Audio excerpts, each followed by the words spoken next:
I'm very glad to be here. Thank you, Les. I appreciate it so much. And I'd like to begin with an idea I got from Lois Wilson. I didn't know her, but I heard this. That she said that in the moment of silence before the prayer, she invited God to the meeting. So now I don't believe God's here. I do believe that. But something special happens for me when I stop and honor that presence. So in a few moments, I'm going to ask you to invite God to the meeting. But there may be somebody here who doesn't have a God, or maybe you got here like I did, terribly afraid that there might be one. If that's your situation, allow me to recommend that you borrow mine. I recommend him very highly. He's got a great sense of humor. Keeping me sober since 28 June 1984. I just picked up my 41-year chip a couple of days ago. And that's a long time for a guy that only agreed to 28 days.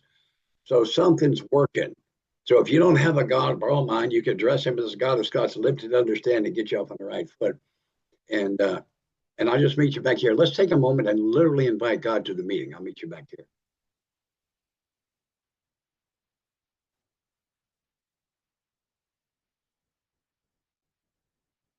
Thank you. Thank you. Wow, what a joy. I didn't start, I'm a late bloomer. I didn't start drinking until I was 18 years old. I was out with the boys, some older boys, and they went into a bar. I followed them into the bar. They ordered a beer, ordered the same brand of beer they did. I'm such a chameleon. I can do what you did so fast. It looks like we did it at the same time. We start drinking this beer. I do not like the beer. Don't like the taste. Don't like the way the foam feels going down. I don't like anything about it except I'm doing it with these guys. And I want to be one of the guys, and I know I'm not. So I'm watching them. I'm hyper vigilant. I'm drinking at the same pace they are. We get close to the bottom of this first beer, and my thought is, let's pay these people and get out of here. They ordered another beer, and you guys all know what I did. I ordered another beer. By the time the second one I hit bottom, I got the magic that all the alcoholics present understand. And the earthlings don't understand this because it doesn't do that for them. They waste every drop they drink. I don't know why they bother.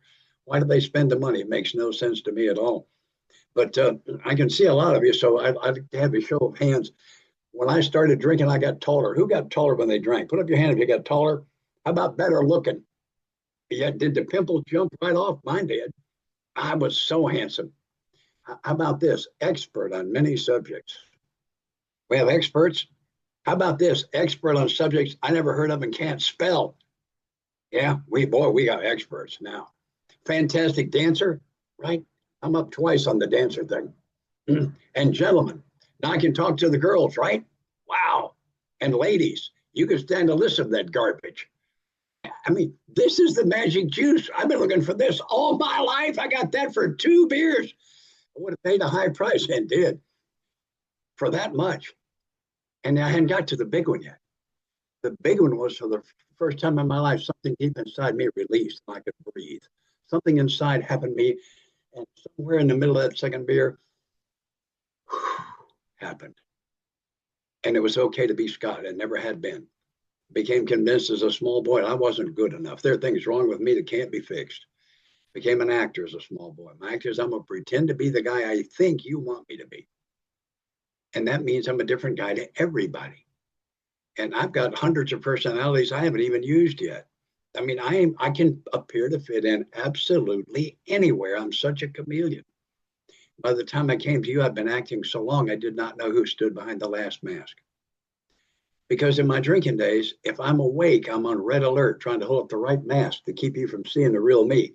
Because clearly, if you can see the real me, you'll feel about me like I feel about me, and I think I'm a piece of trash. And clearly, you would throw me away. So my mission is to keep you from finding out who I really am. It takes a lot of energy to be in acting all the time. And I think alcohol and eventually some other things, I'm actually what they call tri-addicted. I'm addicted to everything I tried. All of that stuff eventually kept me alive till I could get to you. I don't know how much longer I could have done it. And it was just magic. Anyway, I joined the United States Air Force, and I went through Air Force pilot training. In the second 6 months of that training, we flew the T-38, which you are all familiar with. You may not know that you are, but you are. Tom Cruise thought it was a MiG in the first Top Gun movie. Is that black airplane? The ones we were white, but same airplane. It's high performance. That means faster than the speed of sound after burning jet engines. Take the runway in that thing, lock the canopy, lock the brakes, run up to military power. It's everything short of afterburner. Release the brakes and roll 700 yards and light the burners. And you get a kick there. And you like to kick. So did I. That's how we got here. A mile later, at about 155 knots, so it's around 170 miles an hour, you think back on the stick. You never move, but you just kind of think back on it. Nose wheel comes off, another 10 knots, which happens real fast. It flies off. You raise the gear. At 1,000 feet, you raise the flaps. Begin to apply forward pressure on the stick very smoothly because she wants to climb, and I ain't going to let her. We're level at 1,000 feet. I accelerate to 600 knots and pull up. And I level at 40,000 feet, 3.5 minutes after we took the runway. This airplane has a roll rate of 720 degrees a second. I'll do the math for you. That's 2 rotations per second. Your eyeballs won't track that if you're sober. Trust me, I tried it both ways. A loop is a 360-degree turn through the vertical plane, holding positive G's.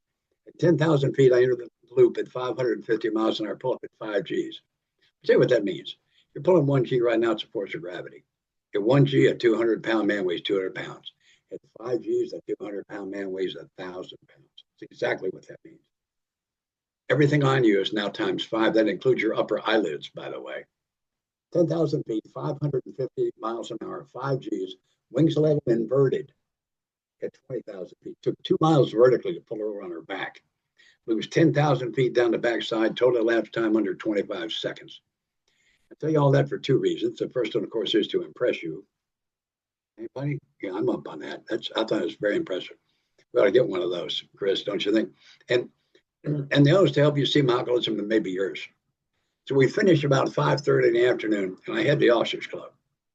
Now, I used to go out to get drunk intentionally. I'm going out to get drunk tonight. If you're not going out to get drunk tonight, I don't want to be with you. You're going to be a problem later. But I also used to get drunk by accident, like on the night when I was absolutely certain I wouldn't because whatever. But this particular, I'm absolutely sure I'm not getting drunk tonight. Certain of it. Because tomorrow morning at 7:30, I did not fly with the Thunderbirds, but I flew this plane for 7 years. And tomorrow morning, I'll be number 2. Now, a friend of mine are going to do their show. As we're coming off the ground, I'll slide up under his tail.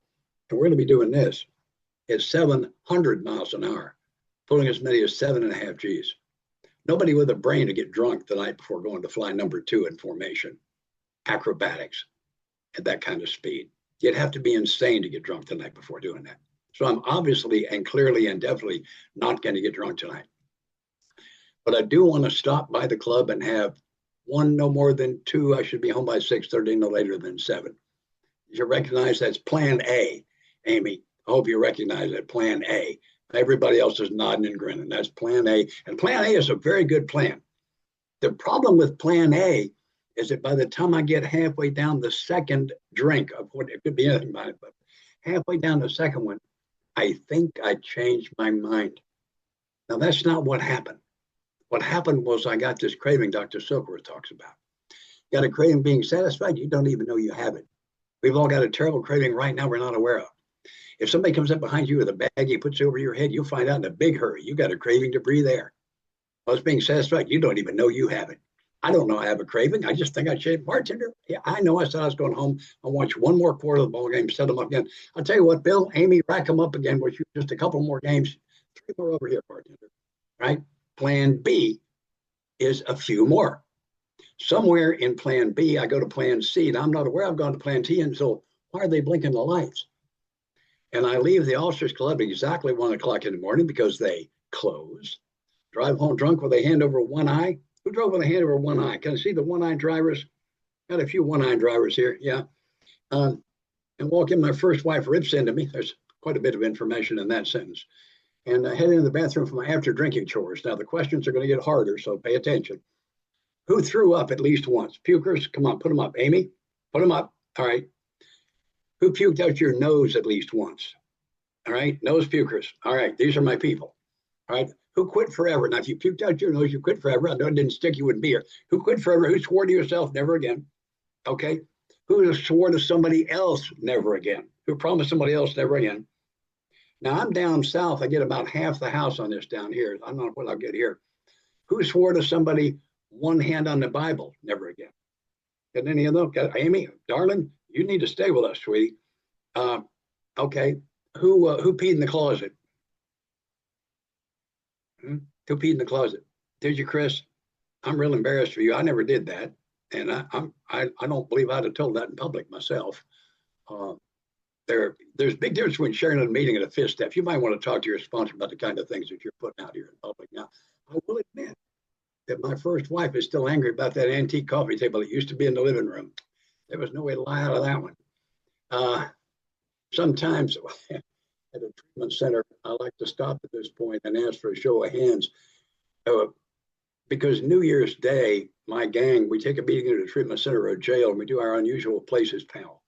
We talk about unusual places where we have urinated, vomited, or come out of blackouts. It is hilarious. I had one recently at a treatment center. This kid had come out of a blackout naked on the roof of his house, peeing in the gutter. You can die from that one. We've had some really, a couple of my favorites. There's a counselor at a treatment center not too far from here. And he liked to drink in roadhouses, but he didn't like the men's room. So he'd go to the parking lot and pull on car doors. So they could pull the car door open, they'd pee in the car and slam the door. A guy said he peed in the floor vent of the heat and air. That's the gift that keeps on giving. And a lot of guys have peed in refrigerators. I think my favorite was a young lady who had vomited off the balcony of the church during the service while her brother, the preacher, was delivering the sermon. And yeah, that's how she got to treatment. I think when I can laugh at my disease, it's a giant step in a good direction. The realization that this recovery thing is going to be fun is magic. It's absolute magic. So I thought the two most important inventions of the 20th century, both invented by alcoholics, by the way. One was that little half moon of carpet they put around the commode for you to kneel on. That was invented by one of our people. And that soft commode seat you could rest your head on, kind of in between the eaves in there. It's not as cold, of course, but they're real soft. Those were nice. And I'm in there puking up my guts and quitting forever. Always quit forever. Quitting forever is not difficult. I've done it over 2,000 times. It's not starting again. And actually, for those who are new, I don't think our mission here is to change you so you never drink again. It's not it. It's to change you so you never want to drink again. It's a major distinction. And I did not know that was possible. And I've been sober since 28 June 84. The last time I wanted one was sometime in November of 84. I'm sorry, in December of 84. I don't have an exact date. I waited too long to get a sponsor. It's a miracle I survived it. I got a sponsor sometime in November. And I was somewhere in the step work the last time I wanted one. And life has happened to me since then. I have made way too much money. I've been up against bankruptcy. I'm currently pretty close to broke. I've had two divorces, one I wanted and one I didn't. My daughter, I don't know if she's still on here, fired a pistol into her mouth and survived. And we went through that. I was diagnosed with cancer in my throat in June of 20. They took my teeth, as you probably noticed. They can't fit me for dentures. It doesn't matter because my throat has been so radiated. It's all scar tissue. My epiglottis is buried in scar tissue and can't be trusted. And I'm on a liquid diet for the rest of my life. It's not a big deal. Came to you on a liquid diet. It's just a different liquid. Through all of that, I have not wanted another drink. Why? Because as I look at it today, alcohol and some other alcohol substitutes were not my problem. They were my answer. Made me taller, smarter, better looking, that whole thing. So when I try to put that down, it leaves me without an answer. And I'm the kind of guy who needs an answer. I've never been alcoholic in the first place. So if I'm going to put that stuff down and leave it down, I'm going to have to pick a new answer that's better than the old answer. And that happened to me somewhere in the step work. I don't know how many men I've sponsored through this work. It's a big number. And they've all had that same experience. They realized that the alcohol and some of the other stuff was not their problem, it was their answer. And somewhere in the step work, and it varies by individual, somewhere in there, something changed inside and their urge to drink was simply removed.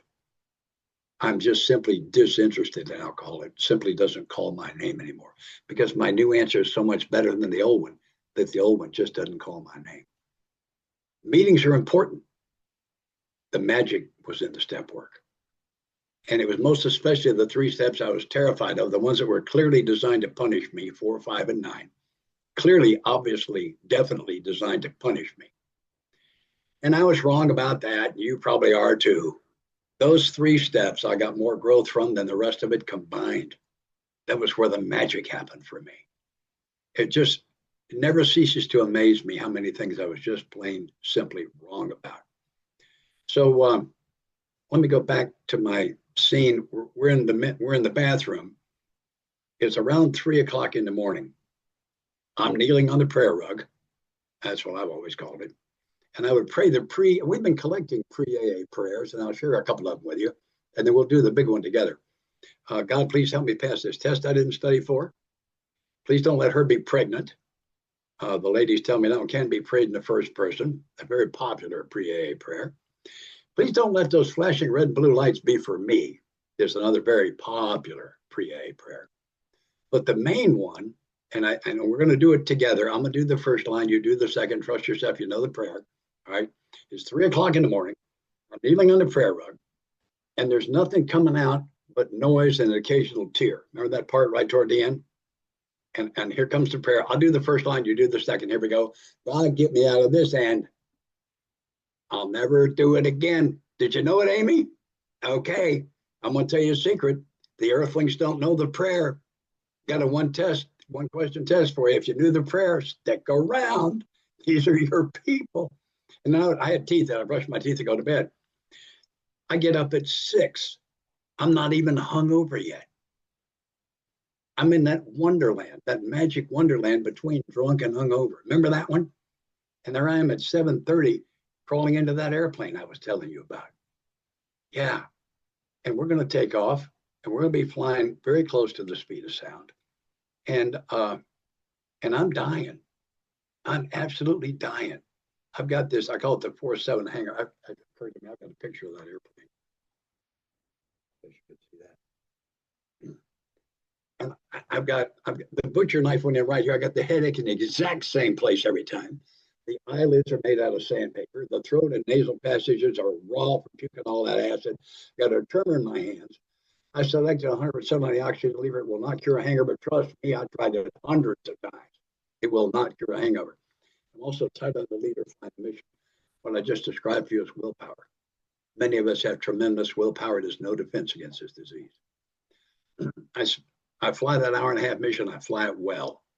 And it hurts all the time.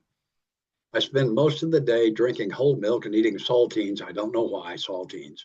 Alka-Seltzer has a new product out with lemon in it. I've been field testing it for them. At about 5:30 in the afternoon, I'm feeling better. I'm only 22 years old. My body's resilient. I'm maybe 85%. I tell you one thing I know for sure. I am not getting drunk tonight.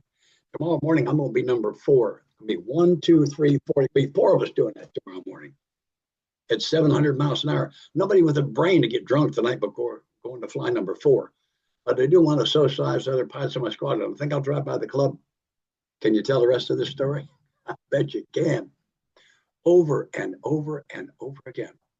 And I was powerless over alcohol, and I was ignorant of the fact that I was powerless over alcohol. That's a tough combination, ignorance and powerlessness. And I chased it hard. I flew for 5 years. I'm very proud of that. I'm honorably discharged. Because of a loving God, I survived that. At my last duty station, I was an instructor pilot on a 4-engine jet with a worldwide mission. I was one of the gifted ones. Most people don't get to live their dream. I got to throw mine back. I resigned my commission. I am honorably discharged. I got a job as a sales rep. In the summer of 1984, my boss said to me one day, "You're going to treatment right now or you're fired." The man was a great communicator. He could explain things. And June 28, 1984 was my 41st birthday. And I signed into a little charm school outside of Atlanta, Georgia to overcorrect for a problem I didn't have. That's how I got here. And page 18 in the book in italics, which means they're trying to shout at it, says, "But the ex-problem drinker who has found this solution, who is probably armed with the facts about himself, generally win the entire conference to another alcoholic in a few hours." It wasn't the staff at the hospital that got me. It was you guys.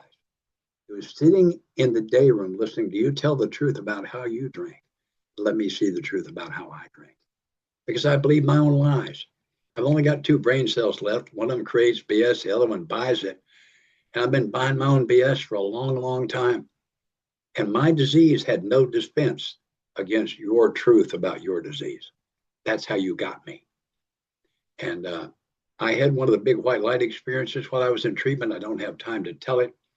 I've never for a moment since then doubted that there was a loving God.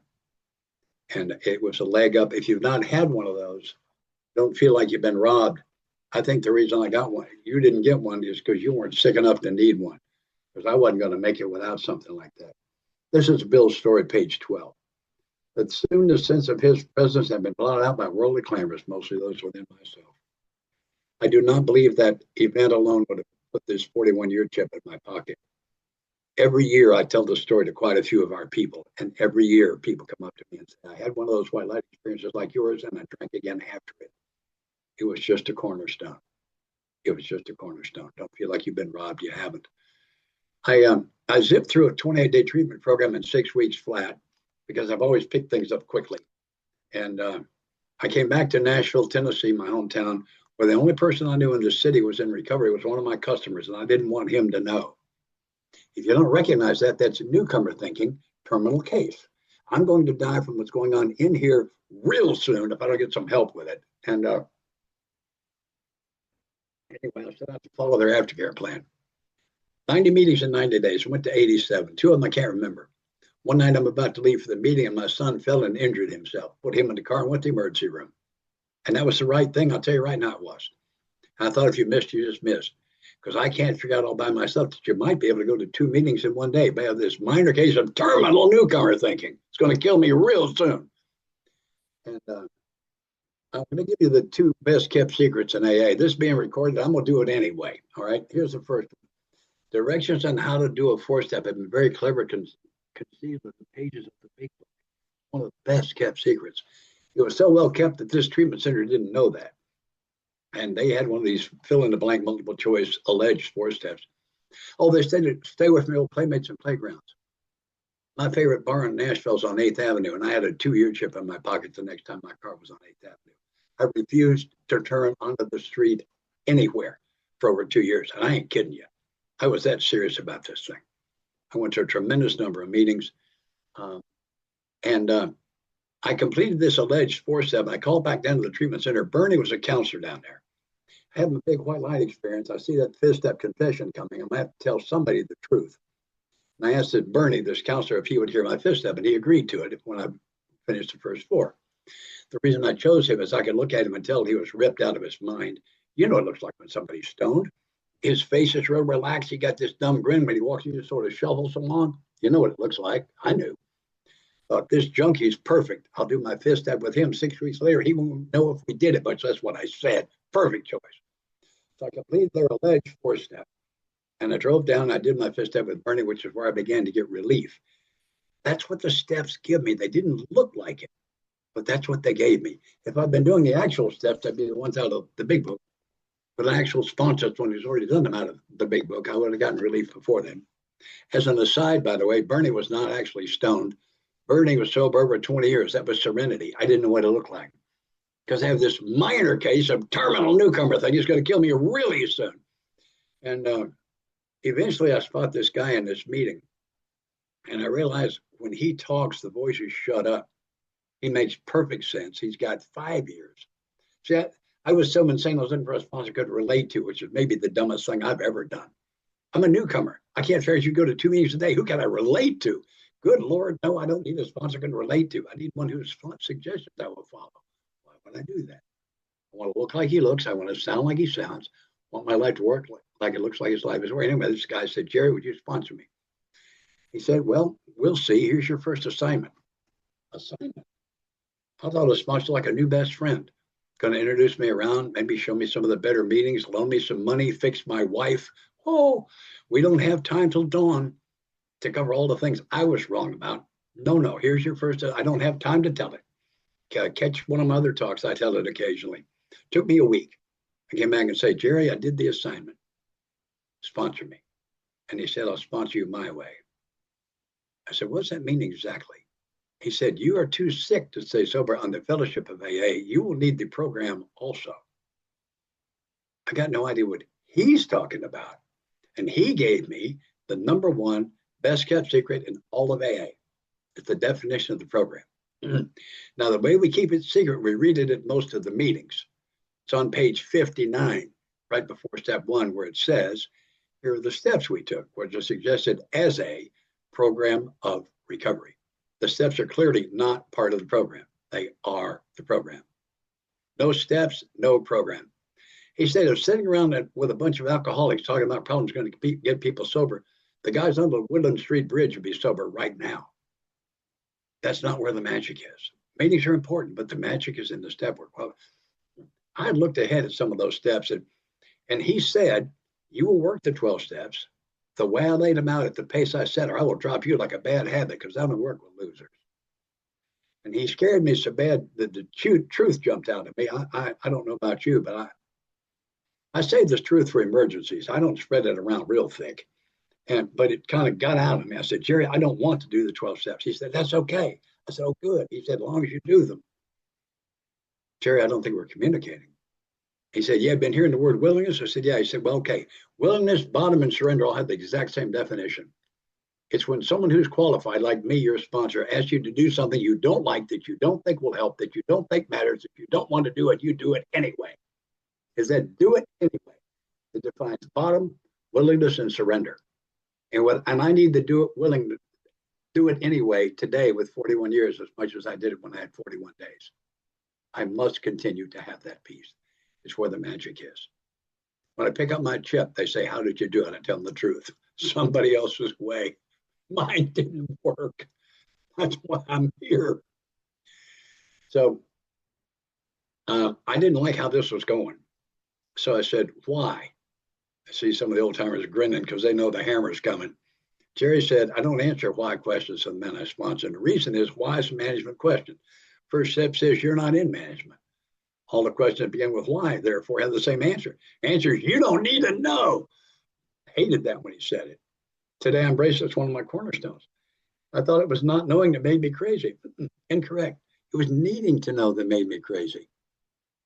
When I laid down the need to know, I got peaceful. When I got peaceful, I began to know. But the knowing isn't worth near as much as the peace. He said, I'm going to give you one why question a lifetime. Do not ever ask another one. I'm going to tell you why you have to do the 12 steps. I said, okay. He said, it's because that alcohol and drugs are not your problem. I said, what? They're not your problem. They're your answer. Make you taller, smarter, better looking. And that's why. He said, our program is kind of like going to the dentist. We got to drill before we can fill. We got to dig that poison out of your soul. Like the dentist, we got Novocaine. Here we called it fellowship, sponsorship, home group, love. It's not near as hard as the way you've been living. And I'm saying why every time the man takes a breath. And this is where he got me. This is what I came to tell you. He said, think of yourself as a garbage can. I got that, Jerry. He said, okay, what we're going to do with these steps is we're going to dump you out. We're going to scrub the can nice and clean. We're going to stand it back up.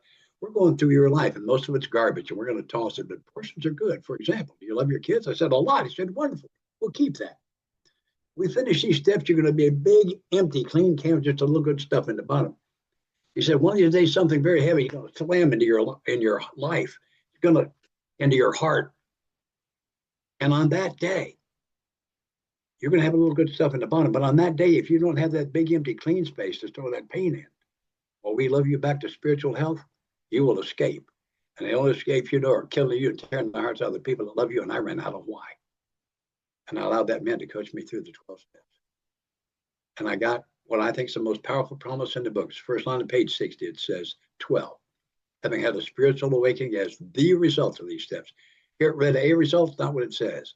A is one of several, one of many. The is singular. Promise me one thing, a spiritual awakening.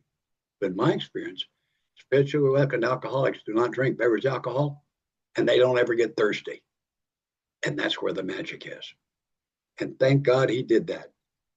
My precious daughter, who I think is not on here any longer, fired a pistol into her mouth. I found her in a pool of blood in her bed. As you can see, she survived and is doing just fine. I got that piece when that one hit. Got a divorce I didn't want when that hit. It wasn't necessary for me to go back to the old answer because the new one continues to be better than the old one. Heavy things are going to hit. It's part of being a human being. You're going to be present for it. But I'll tell you this, you don't have to go through it alone. I didn't. They were all over me. My daughter was in that hospital for 6 weeks I never left that hospital. I went home once and packed a small bag. That's it. I never left the hospital. You didn't either. 24 hours a day for, I guess it was 60 days. There was a member of my home group within arm's reach, 24 hours a day for 60 days. Not to keep me from drinking, and everyone talked about it. So that one of my people would be there to hold me. If I needed to cry at 3 a.m, one of my people would be there. I know who you are. I saw what you did. You can pretend to care. You cannot pretend to show up. This is an outfit that shows up. They will be there. Let them. Let them.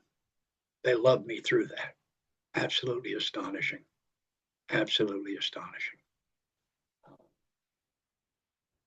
I had an experience. I was sober about 6 years, I guess.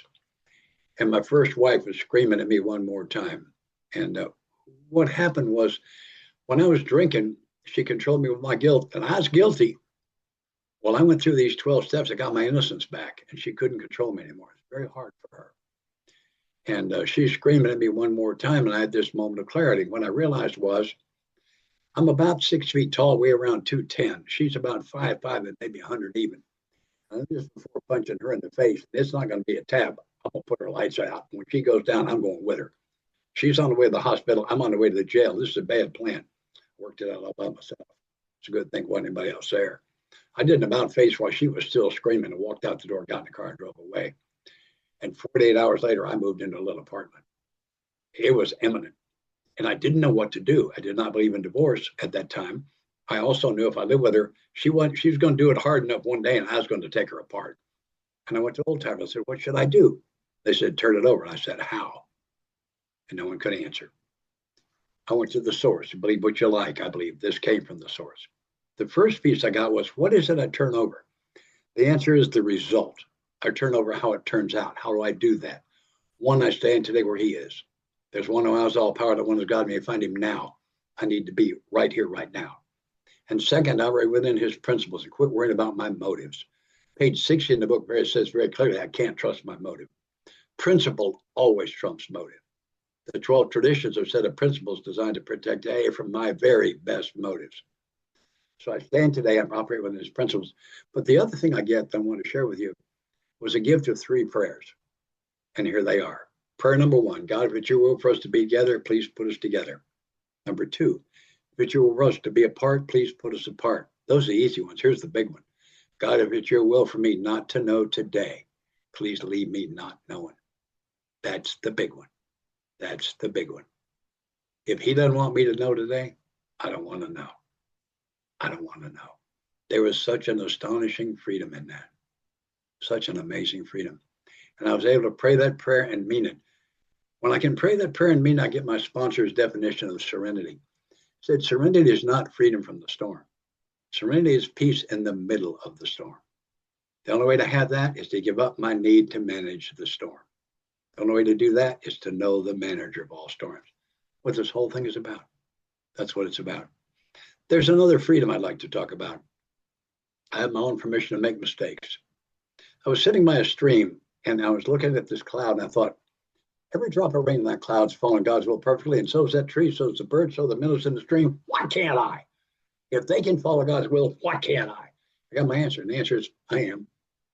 I do not believe God put me here to be perfect. If you think you're supposed to be perfect, good luck. You're going to need it. But if it's not my job to be perfect, must be my job to make mistakes. They've sent the right guy. All my life, they say we learn from our mistakes. That's not true. If we learn from our mistakes, I'm not looking at anybody who's been arrested more than once. Good luck. No, people like me do not learn from our mistakes. We learn from living with the results of our mistakes. Yeah, I don't learn a thing from the mistake. I don't always even know I made one. So here's the learning process as I understand it today. 1, make a mistake. 2, be notified. I don't always know. 3, own the mistake. Oh, yeah, I did that. And if they only know half, I got to tell them the other half. That's how I own it. 4, consult a spiritual advisor about how to 5, make the amend. Usually, not always, there's an amend to be made. 6, embrace the lesson. The lesson comes with the making the amend, not with the making of the mistake. Unlike the dog that peed on the rug, he learned nothing. When he started learning? When you rubbed his nose in it. Me and the dog prefer to have our nose really. That's how we learn. So that's why 9 is a freedom step. That's where I get free. It's where I take responsibility. That's where I learn. So 6 is learn the lesson. 7 is share the lesson. That's what really helps me set it.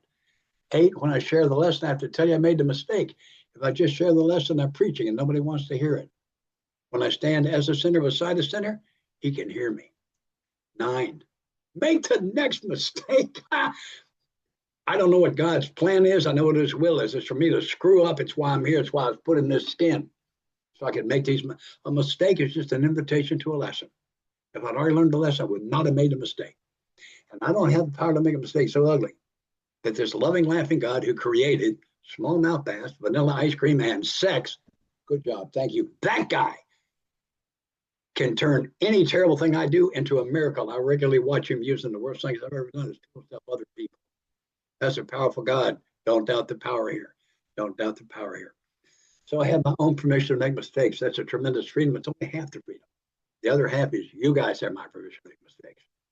That includes major politicians I like and don't like, all the guys I sponsor, all my family members, those of you who got your driver's licenses out of Cheerios boxes, everybody has my permission to make mistakes. Because if I'm going to be upset by what you do, I'm a prisoner of your behavior. I don't be a prisoner anymore. My third sponsor, I had the privilege of giving him the nickname Rusty.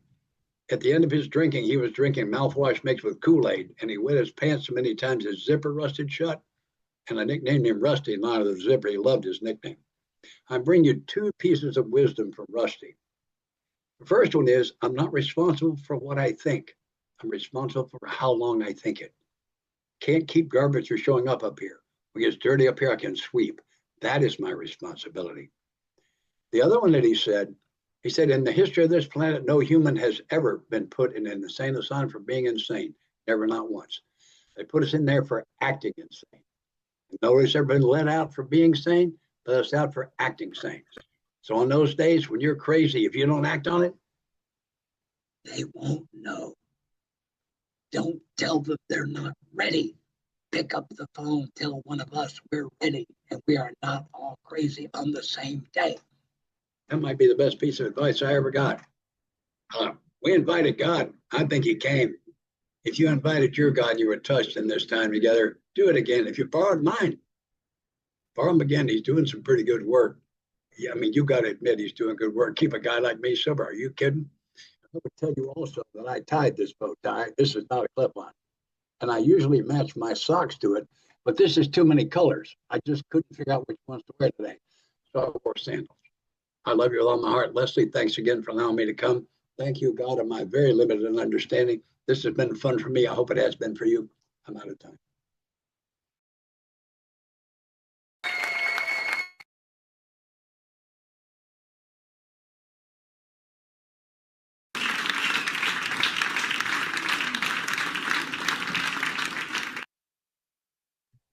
Oh my gosh, can we all unmute and thank Scott Thank for you so much, Thank Scott. Thank you, Thanks, Scott. Scott. That was Thank you, wonderful. Scott. Touched my heart. Oh, yes. Thank you, Thank Scott. you. Thank you, Scott. Thank you. Yay. Wow. Thank you.